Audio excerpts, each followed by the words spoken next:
In the sacred spaces of worship and prayer, music holds a special place.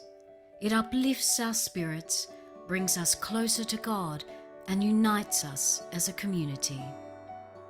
In schools, music becomes a vehicle for teaching and nurturing faith, enhancing classroom prayer and creating meaningful liturgical experiences. To ensure that the beauty of music continues to enrich our worship and educational experiences, it's important to do our part. By obtaining a one license music license and reporting our song usage, we actively support our composers in their ministry. Just as composers labor to bring forth their inspired creations, we have a responsibility to exercise justice and ensure they receive fair recognition and compensation.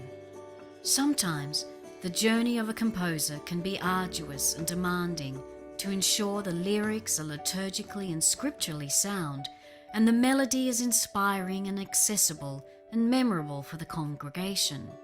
They often face challenges along the way. Yet they persevere, seeking divine guidance and inspiration. It's a relief and a blessing when the composition is completed. But the journey doesn't end there. The music often needs refinement based on feedback from various church authorities. They meticulously refine and polish their work. Finally, the composition is ready, and then begins the process of sharing their music with the world through publication. Copyright licenses return royalties to the creator of the music. However, in reality, the income from royalties can be surprisingly low, especially if we do not report the song usage. Generally, composers of church music believe that music is their ministry, and many depend on the income from licenses to support them and their families. But by buying a one license and reporting song usage, we can make a difference. Having a license is only the first step. You must report the usage of your hymn and song titles, including psalm and mass settings, each and every time you use them. If you miss this step, composers do not get paid. Let us exercise justice and make sure the composers are honoured and rewarded for their musical contributions to our faith communities. Thank you for supporting composers and ensuring that the music we use in our liturgies and prayer services is grounded in fair and just practices. Remember, purchase a license from One License and always report your song usage. Together, let us continue to celebrate the beauty of sacred music that enriches our faith communities and our worship. Visit One License at www.onelicense.net for more information.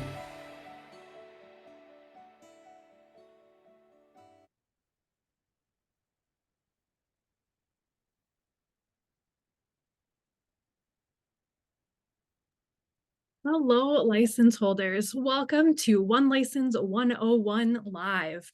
I'm Dr. Katie Deaver, and I have the pleasure of serving as the Associate General Manager here at One License.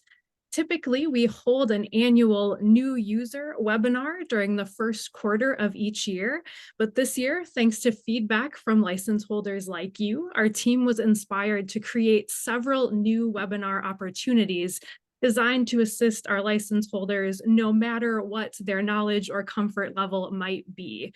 Today's webinar is modeled after that annual new user webinar, our 101 attempt to show you some tips and tricks and make sure you have the basics of copyright law, reporting, and how to use our service. You'll also see later this year some invitations to join us for One License 201 and even 301, where we'll dig even deeper into our service and offer a higher level and maybe a little more complicated tips and tricks for our long-term and a bit more comfortable users. Our goal today really is to just answer as many of your questions as possible, as well as share a variety of tips and tricks for utilizing our site and making the most of those licensing permissions. Our webinar today is being recorded, and we'll be sharing that recording in our upcoming February newsletter that'll come out next week, as well as on our blog, news.onelicense.net. That blog site is an excellent resource. You'll hear quite a lot about that blog today and hear some specifics of what you can find there. And David, who you'll meet very, very soon, will be sharing several helpful links from that blog in our chat throughout the webinar today. And now I'd like to introduce our assistant manager, Siobhan McGuire, who will share a few housekeeping notes for our conversation today. Hi, everyone. So whether you're with us live today or are watching the recording, we're so glad that you are here. And we hope that the information that we are sharing in this webinar will help you get the most out of your One License permissions. A few housekeeping notes as we begin our time together. The webinar will be no longer than 1 hour in length, and all you need to participate are speakers or headphones so that you can hear us. No need to have a microphone or a video camera. You're an audience member today. Feel free to grab a writing utensil if that would be helpful to you, or maybe open a Google Doc so you can take some notes throughout the webinar today if you like. Our time together is divided into 4 parts. First, we will share some One License background and offer some basic information about copyright. Then we'll talk about how to read copyright information, what to pay attention to, and what to report under your license permissions. Next, we'll offer some tips for searching our system, again, what to pay attention to when comparing your score or your hymnal page with the results of your database search. And then finally, we'll wrap up with a live question and answer session at the end. And to tell us a little bit more about that Q&A session, I want to introduce our bilingual ministry specialist, David Taba. Hello, everyone. If you're here with us live, you can click on the Q&A option at the bottom of your screen and then type your question directly into that box. We'll be monitoring that throughout our time together, and we will do our very best to answer each of those questions live.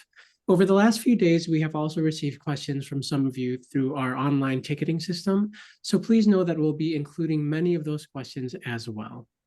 If you're watching the recording or have a question that is specific to your organization, our online ticketing system is going to be the best and fastest way for you to get in touch with the One License team. You can email us at info@onelicense.net or log into your account and submit your question through the contact link in the upper right-hand corner. One feature of our ticketing system is that if you're logged into your account and you send us a message through the contact link, all of your account information, such as your license number and the organization name, will all be automatically sent to us along with your request. It's super helpful for the One License team and allows us to find your account much more quickly. Feel free to write webinar in the subject line of your message and know that we'll respond by email, typically within 2 to 3 business days. Back to you, Katie. Thanks so much, Dave, and get my screen share going, and we'll go ahead and jump right in. So here at One License, our focus is on an educational and proactive approach to copyright. Our team is made up of church workers, composers, and musicians, and we know how confusing and overwhelming this copyright legalities and reporting can sometimes feel. Our goal as a team is to help you feel confident that you understand these copyright basics and you know what you need to do in order to follow copyright law. Our song database currently has over 230,000 titles, and we partner with over 300 member publishers. You can see on that slide a few of our premier member publishers. These are some of those larger publishing houses, likely names that you're familiar with. They've probably published your hymnal or missal, so you probably are familiar with these, but it's always worth taking a look in our system. We have some really wonderful self-published folks who are member publishers with us, and it's a great way to see and use some new music as well as the music we all know and love from these larger publishing companies. If you are new to using our service, you may still be wondering what exactly it is that One License does. So, One License is primarily a licensing service and only secondarily a downloading service. Based on your license type, you're able to report your music usage with us. And if you have a reprint license, you can download files of those congregational reprints. Do keep in mind that our member publishers retain full control of their catalogs and choose the exact way that the data they enter into our system is shown as to you as the license holder. So not every congregational piece is going to include a download, and you may see some differences. You might see only a text file. You might see a text and melody file. It depends a little bit on what the member publisher has added to our database at this point. So let's talk a little bit about copyright. I know sometimes these conversations can feel a little scary, and our hope is that knowledge allows us to get you to a place where we're a little less stressed out and a little less anxious about those copyright pieces. Copyright is a form of intellectual property law. So it's designed to protect any type of artistic medium, things like songs, poems, literature, even computer software. Whatever that medium is, it has to be in a fixed form. We can't copyright an idea. Anytime that we as church workers and musicians utilize a copyrighted work in a new way, so for example, reprinting a text or a tune in a worship aid, putting it up on a projection screen, or including that copyrighted work in an online service, the composer, the author, any owners of that creative work deserve to be compensated for that use. So how exactly does One License help make all of that happen? That's where your usage reports come in, and that's why we ask for 100% compliance with those reports. As you saw in that little video we played at the beginning, so much work and care and energy goes into these pieces of music, and we want to be able to support those composers and authors and make sure that we're accurately paying out those royalties for that usage. Our team here at One License absolutely considers this a justice issue, and we want to make sure that not only are we appropriately supporting this creative work, but we're creating a system in which composers and authors are able to continue composing and contributing that creative work so that we're able to continue utilizing it with our worshiping communities. Since you are joining us for this webinar today, it's pretty likely your organization already holds some sort of a license with us, or you have in the past, but licensing needs can change. We certainly learned that very quickly back in 2020 when so many of us were forced to move our services online. We recommend that you reassess your licensing needs each year when your renewal comes up, just to be sure that you have the licensing needs for the way that you are worshiping. All of our annual term licenses, with the exception of our school license, are based on the average weekly attendance of your organization. What we're really looking for here is that size of the organization. So our license, it's not based on the amount of usage or which services you use, which type of permissions, nothing like that. We like to make it as easy as possible. We're looking for that average attendance number. If you're also worshiping online, you're also going to add in that online view number for us. That gives us a really good idea of what your size is, and it ensures that you're also covered for those big services, Christmas, Easter, as well as funerals, weddings, all of those special services that we know happen in the life of the church throughout the year. We're going to talk a lot more about reporting later on today, but while I have these slides up, I want to share this displaying permissions slide with you. So when we talk about displaying your permissions, this is what we're really talking about. So this information is going to go into a worship aid, up on a projection screen, or if you're worshiping online, this is going to go in that video description or in a comment. If you're quite tech savvy, maybe you're able to get that text right on the video itself. We all have different comfort levels when it comes to those tech pieces. but we want to see all of this information. Not only are we listing that copyright information so that we can sort of give credit where credit is due, see what the title is, see who the composers or authors are, who published it, what that copyright year might be, all of those things. You also want to list and show those copyright holders that you have the appropriate license to use their creative work. So certainly you're with us here at One License today, so we would ask for your One License licensing permissions. You might also use a denominational licensing service for some of your liturgies. You might use some other licensing agencies for some different titles, things like that, making sure that you have all of those licensing details front and center. This is really going to help with those claims and strikes that we all sort of fight with on those online services. The more that you're able to include this information, the easier it's going to be for a copyright holder who notices their creative work in your service to feel assured that they are going to receive those royalties and that you have permission to use that work. Go ahead and take a look in the chat if you haven't already, and Davin's going to be dropping some helpful links from our blog on a variety of all of those topics.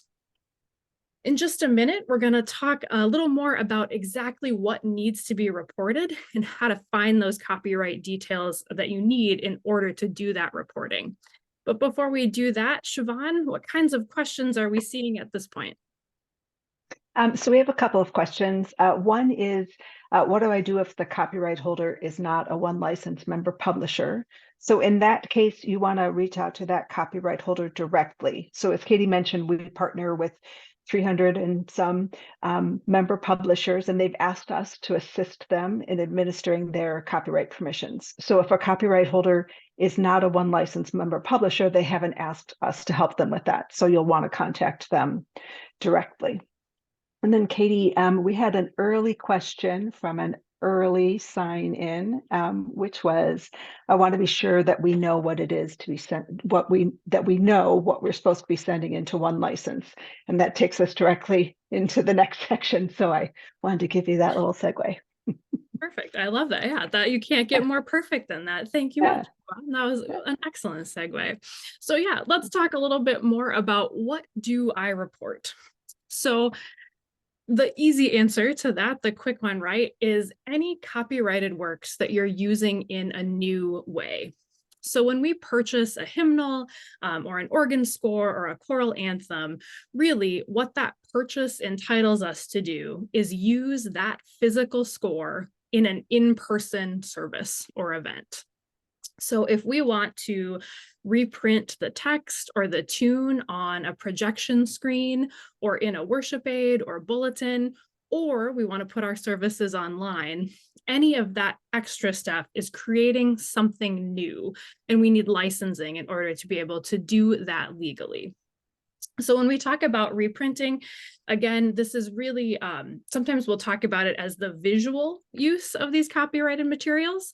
So we're reprinting that text or tune up on a screen, maybe in a worship aid, in a bulletin. Some churches will print their own supplemental hymnal and put all of their favorites in something that can physically sit in the pew. That's certainly something that we can help you work through licensing for. We have lots of license holders that do that, but those are all considered reprint.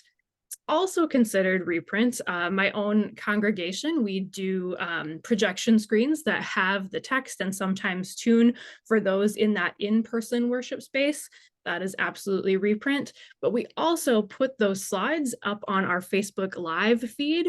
So now it's also podcast streaming use because people can hear the copyrighted music in addition to being able to see it.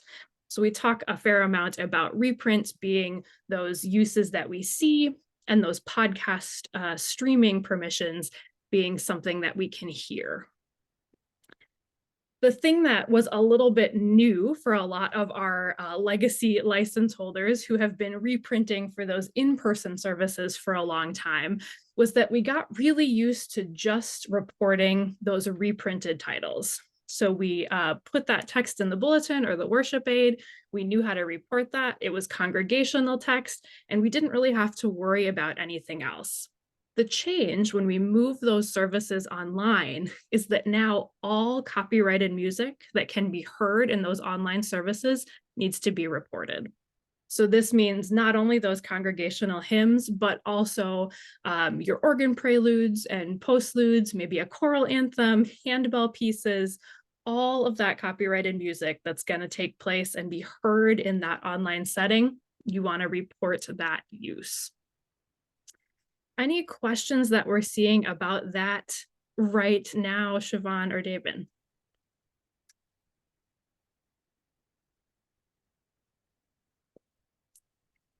Perfect. All right, let me get my screen share going and we'll do a little practice with finding some of this copyright information.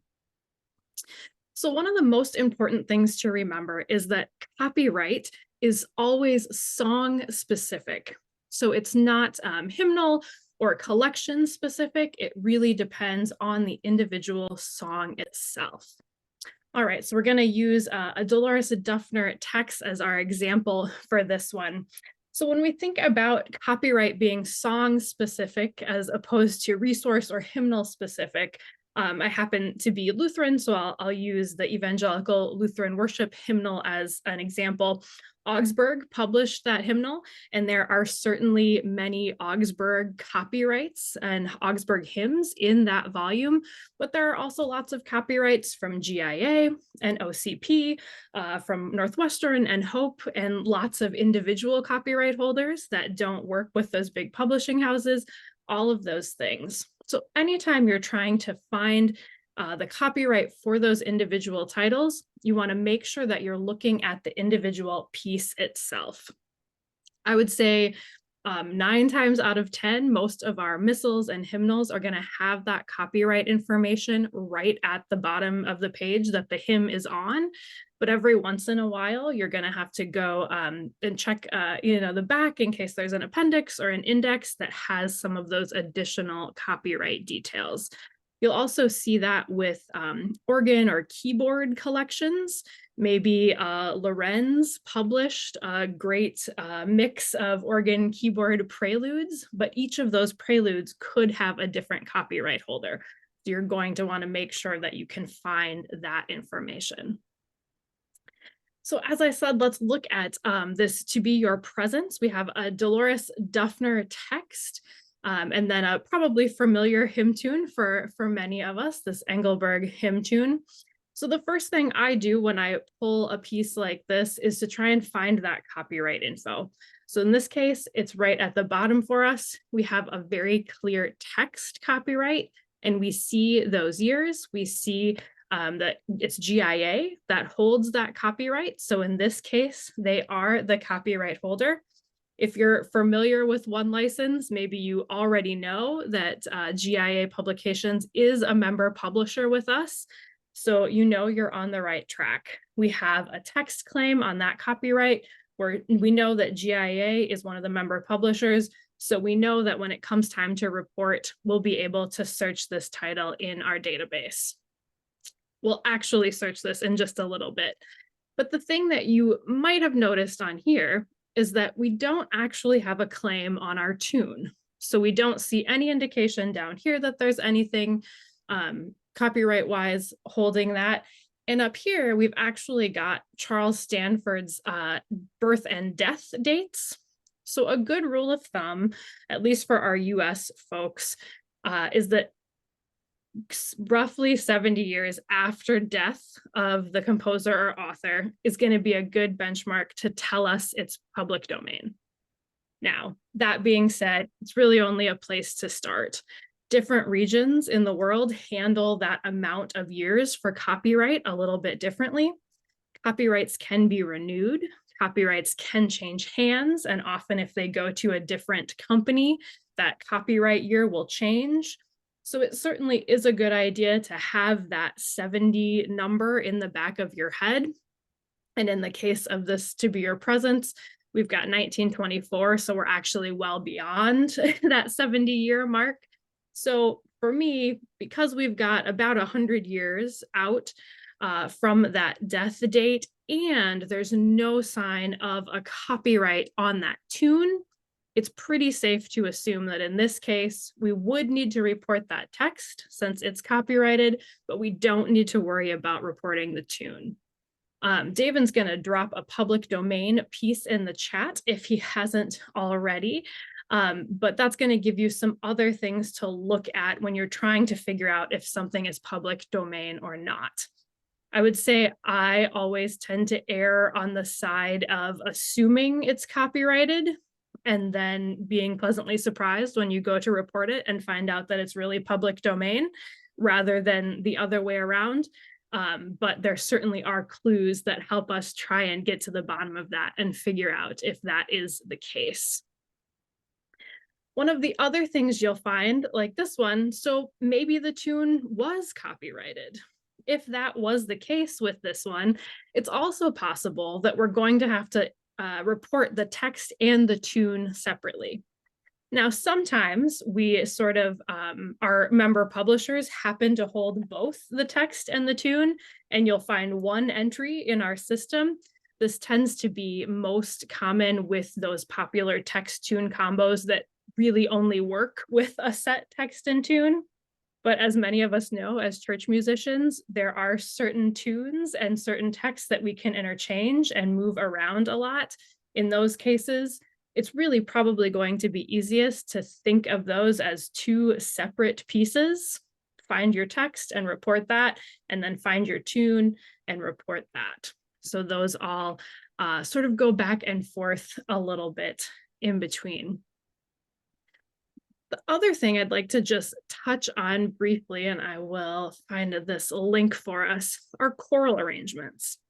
Really choral and instrumental arrangements. These can sometimes be a little more difficult to work with because there's a little bit more that you need to be paying attention to, particularly when that underlying text and tune that the arrangement is based on is also copyrighted.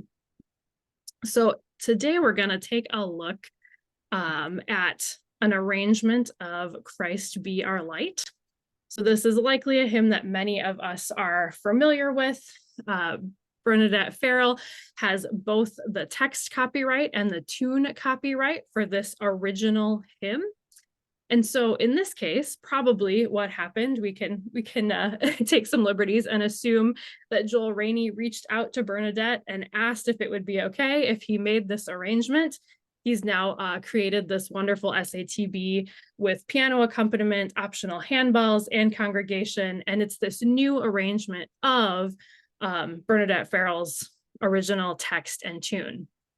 Now, because that original text and tune are still under copyright, we don't want Bernadette Farrell's copyright to be watered down by all of these arrangements of it. And so copyright law says that while that underlying text and tune are still copyrighted, those arrangements don't earn usage royalties. So if your church used this Joel Rainey setting with handbells and SATB voices and all of these wonderful things, you're absolutely going to want to list that copyright information in your online service, but you're actually going to report Bernadette Farrell's version of Christ Be Our Light in your One License account. So we hear a lot of questions that folks will try to report an arrangement or will send a manual submission to our member publishers for an arrangement. And then the member publisher will replace it with that original underlying text and tune. This is why. So the other hand, or the other side of that, is that if the original text and tune are public domain, so let's say that Joel Rainey created a choral and handbell arrangement of Silent Night. We know that Silent Night, the text and tune are in the public domain. Now you would report that Rainey arrangement because it is eligible to earn those usage royalties. Those can certainly be a little complicated, and hopefully all of that information again is going to be down at the bottom of your score so you know what direction to head in, but it is certainly worth reaching out to our team if you're ever confused about what you're seeing or unsure of how to move forward. In this case, OCP and Hope have made it pretty clear for us. We can see that 1993 original text tune copyright, as well as that arrangement copyright. Those both get to stay with Bernadette. And we also see something that's a little bit unusual. We see this sole selling agent terminology. So we don't see this a lot. This tends to happen more often with older music. The online music landscape has changed a little bit how publishers do this. But really, for your terms, as far as being able to report the usage, you're not going to worry too much about a term like sole selling agent. It really is what you would expect. They are the ones that get to sell this score, and that doesn't invalidate this copyright. David is going to drop a blog piece with lots more terminology for you in the piece. You can really learn a lot about your next steps when you look at this copyright information, especially with sacred music. We always have to keep in mind that your copyright holder or your contributor or publisher might not always be the same entity. Sometimes it might be, but at other times it may not be, and we need to do a little bit more checking on that. For example, as this piece shows us, we have this copyright residing with Bernadette Farrell, but actually you would find if you searched our system that it is in our system, even though Bernadette isn't a member publisher with us. And that is because OCP has agreements with her to administer this for her in our system. I know the hymnal that my denomination uses will actually put that right in that copyright line. It'll show copyright Bernadette administered by, and then list OCP. So the best info and the best place to find where you're looking to determine whether you need to report or not, it's going to be that copyright information at the bottom of your hymnal page or somewhere in that purchase collection or hymnal. All right, I know that is a lot of information very quickly, but Siobhan, do we have additional questions so far?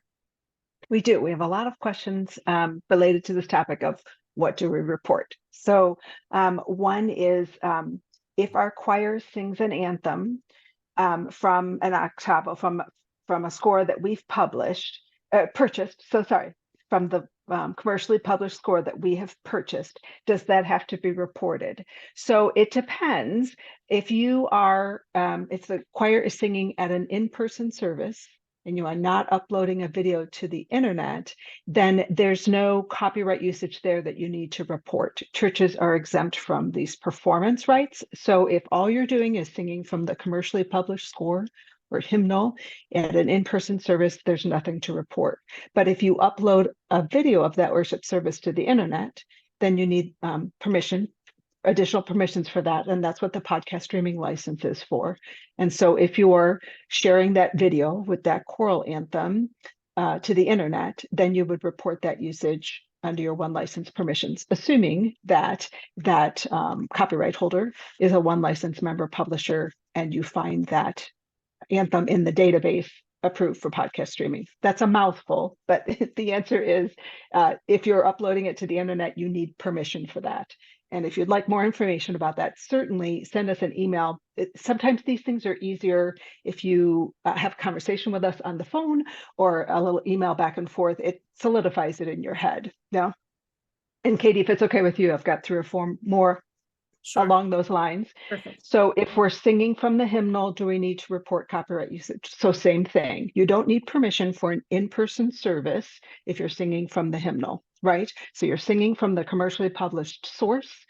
You're not reprinting anything. You're not uploading it to the internet. Then you don't need additional permissions for that. But in the same as the choral anthem question, if you're uploading that video to the internet, that's an additional use of the song, and the copyright holder is entitled to be compensated for that. So you need the copyright holder's permission.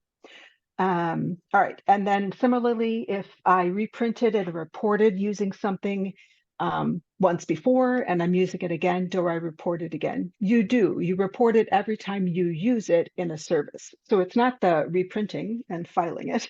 It's the using it in the worship service that you're reporting. So somebody said, does it matter if I am, let's see, if I'm reprinting it or singing from the hymnal? I'm sorry, I said that differently. I'm just going to go at these questions in order. I'm not going to try and group them together. Okay. If the reprint icon is grayed out, Katie's going to go over this in a minute. Does that mean we can't reprint it in a PowerPoint slide? So if the copyright holder has not approved it for reprint, then you do not have permission to reprint it for reprint. That's usually choral anthems and instrumental works. But if it's not approved for reprint, correct. But let us know, because it might be that you're looking at one database record and there, sometimes there are duplicate records when they're trying to fix something. So let us know if you have a question about why it's not approved for reprint or why it's not approved for podcast streaming. That's what we're for. We want to help you with that. Okay, do I report titles if we sing a song, but I don't reprint or reproduce the lyrics? If you upload it to the internet, yes. If you're not reprinting, no. Do I report titles if I play it as background music, but we don't sing it and I don't reprint or reproduce the lyrics? Again, if we're hearing it in your online worship video, that is additional usage and you need the copyright holder's permission and you would report that usage. But if it's for an in-person worship service, you don't need permission to use copyrighted music in any way during I said that wrong. You don't need permission to perform copyrighted music during an in-person worship service. And then in the arrangement you just gave, maybe I'll hand this back over to you, Katie. In the arrangement example you just gave of Christ Be Our Light, arranged by Joel Rainey, you said that the original author of the words and music needs to be reported. Would Joel Rainey's arrangement itself need to be reported separately as well, or not? Great question. So no, not with us. So those, when there's that underlying text and tune copyright, that's the only piece that is legally eligible to retain usage royalties. So those arrangers are going to make their money on their creative work in the sale of that score. So none of those is, if there's that underlying text and tune, then the arrangement isn't reported. You should display that copyright info on those online services, though, so that Joel Rainey gets credit where credit is due for the fact that you are using the actual arrangement, but he isn't legally able to receive those usage royalty payouts. Great question. Perfect. All right. Super questions. All right. So now, we've been able to sort of find our copyright details. We know that the pieces are likely things that need to be reported. We've found those copyrights. We're looking at who our copyright holder is, who our member publishers are, all of those big pieces. Now it's time to actually find that title in the One License system. All right. So as we mentioned briefly earlier, we are primarily a reporting service and only secondarily a downloading service. So you aren't coming to us to purchase the scores or anything like that. What you're actually coming to us for is to report that licensed usage. Like Siobhan just gave us a lot of really, really great examples for reprint versus podcast streaming, or both, depending on the situation. But also it's important to note that your reprint license from us is for those congregational reprints. So this is the assembly song pieces. This is not, unlimited ability to copy all of your organ music and sell it to your friends. These are just congregational reprints, and it's licensing, right? So because of that, as I mentioned, you're going to see a little bit of difference with those downloaded files. We have a variety of file types. So you can see some are PDF, some are just text files, all of those good things. I'm currently logged into my account, so you'll see that I could just download these files. You are welcome to search our site while you're not logged in, and in many cases, you'll be able to see these preview files so you can get an idea of what that title looks like or what files might be available. You'll always get the very best results if you're searching while you're logged in, because our system will know which license types you have and be able to preference the titles and the entries that most closely match that license type. So to get started, you'll see I already had our Christ Be Our Light pulled up. We'll take a step back. So first, you want to make sure that the piece that you need licensing for is actually going to be covered in our system. As Siobhan mentioned, we're able to license things that we have permission from the member publishers to license. And those publishers also get to choose the types of usage that we're able to allow for their pieces. On our website, this member publisher tab is going to be a great way for you to double check that your favorite member publishers are included.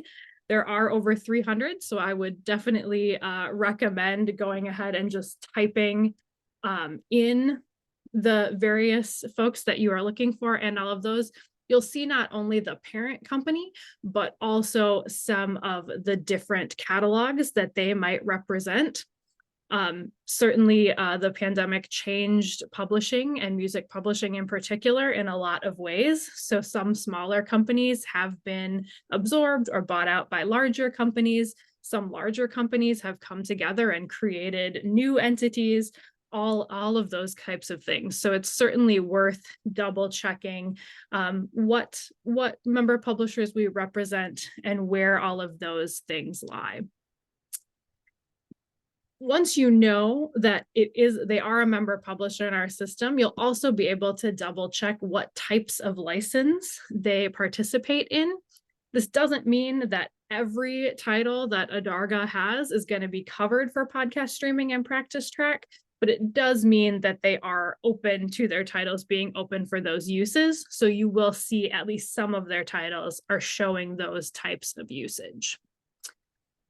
So the easiest way to search, you're going to be logged into your account and go to report usage. You can also do search music if you're just sort of getting an idea of what pieces you might want to take a look at. So I know we're throwing a lot of information at you all today. And if you take only one thing away from everything that we talk about today, from everything we've showed you, if there's one thing, let it be this: the best, fastest, easiest way to search our system, especially as a newer user to our system, is by typing the title and the contributor last name directly into the search bar. There are lots of fancy and specialized ways to search our system. You can search by your hymnal, by all of these refining options, by only downloads, mass settings, liturgical settings, lots and lots of fancy bells and whistles. And we will certainly dig deeper into those in those 201 and 301 webinars. But truly, typing that title and contributor last name directly in that search bar is going to give you the title that you're actually looking for in those 5 to 6 top results. And it's just going to be so much easier than any of those additional settings.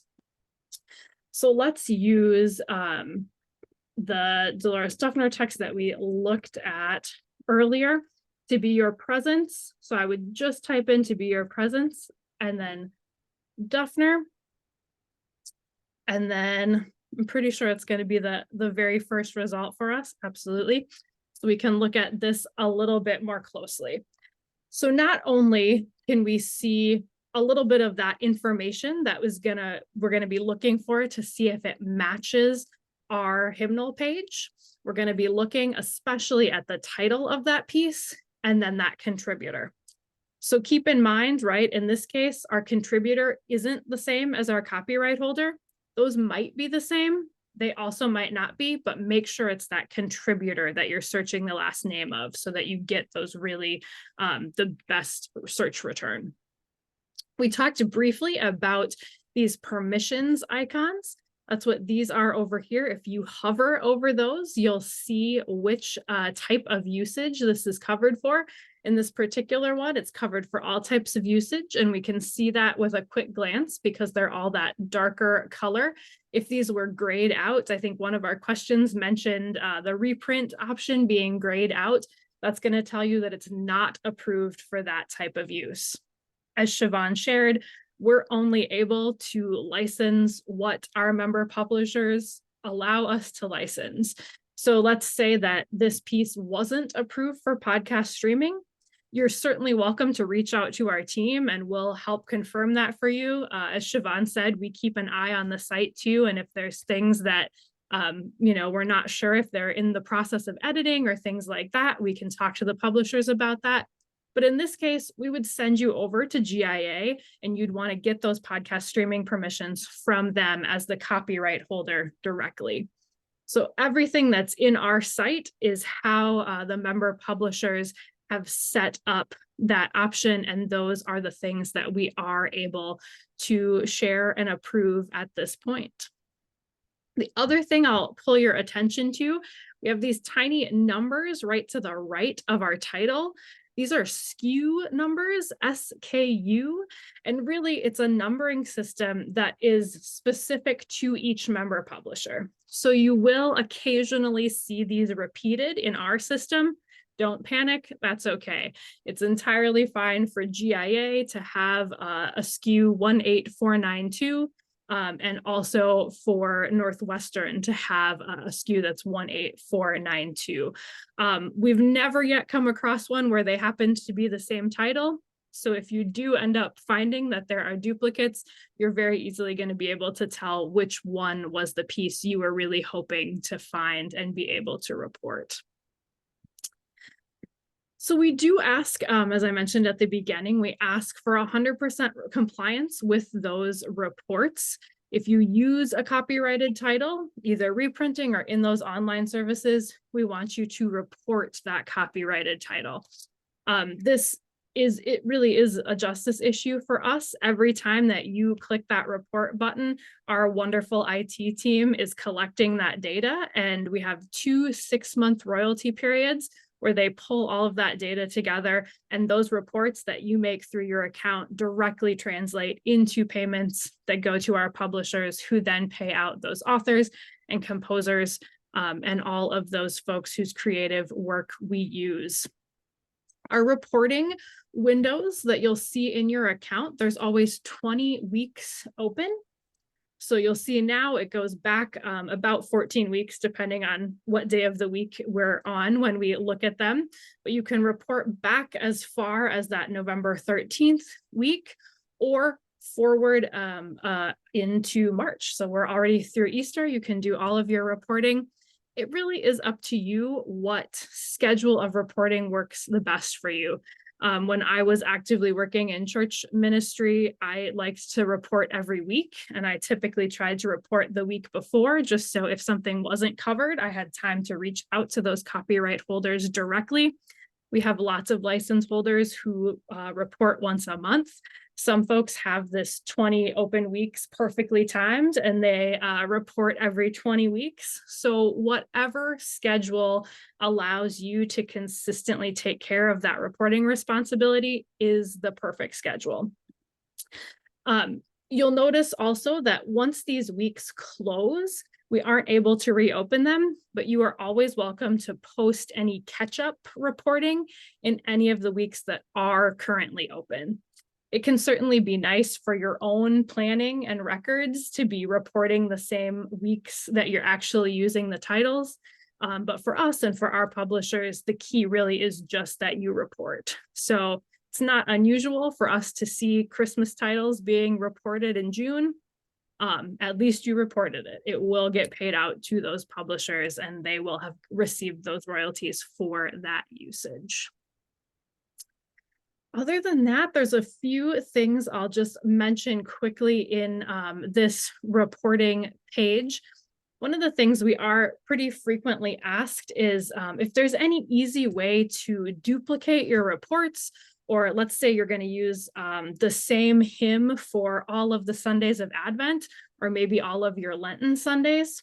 All you would need to do is report that title in one of these weeks.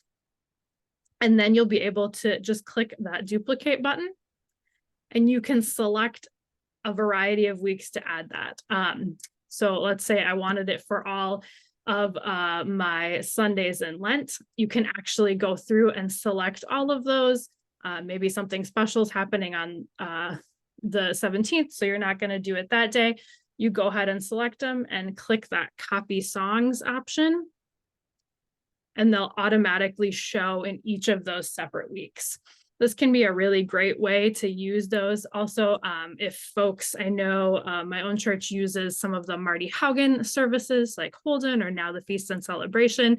If you're using things multiple weeks, it makes it very, very easy to just duplicate that for all of those different weeks. Also very easy to make edits to those open weeks.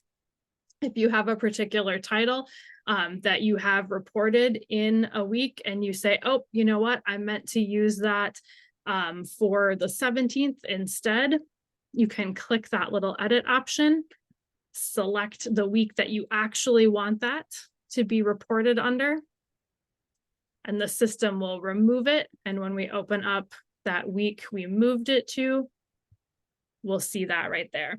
So there are lots of things that you're able to edit. As long as you can see those weeks, you can make any of those edits, and our data will update on the other end. So you'll be all set that way, and you can trust that those member publishers and copyright holders are receiving those royalties. All right, Siobhan, what questions are we seeing at this point? Lots of great questions. There's a little set of questions about the hymnal dropdown, the hymnal search feature. So the hymnal we use is in your database, but at times when I've entered the hymn number or title, nothing appears. Does that mean I'm not supposed to report the hymn? So not knowing what hymn we're talking about or what hymnal we're talking about, well, it doesn't matter what hymnal we're talking about, but not knowing what hymn we're talking about, what you want to do is look at that copyright claim on your hymnal page. And if the copyright holder is a one license member publisher, that's when you search the database, right? So if it's not a one license member publisher, you know that that hymn is not covered by your one license permissions. But if it is a one license member publisher, you can search by hymnal number, or you can search by title.